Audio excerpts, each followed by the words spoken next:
বেরেস্তাটা রেডি করে দিয়েছে।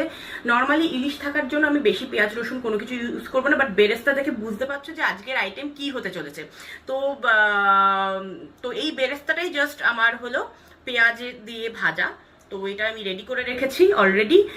আর এইখানে আছে হলো আলু, যেরকম ভাবে কেটে, মানে বুঝতেই পারছো কি আইটেম করব, তো সেই আইটেম করার জন্য এরম ভাবে আলু কেটে সেটাকে ফ্রাই করে রেখেছি।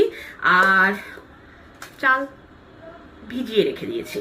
তো এইবার আমি সব রেডি করব আর তারপর তোমাদেরকে দেখাবো যে আমি কি কুকিং করছি।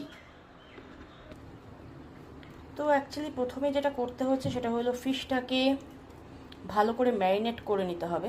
কুকিং রাতে একটা দাদা আসবে, সিজন দাদা ছিলাম, সিজন দাদা, তাই জন্য তুমি রান্না করছো।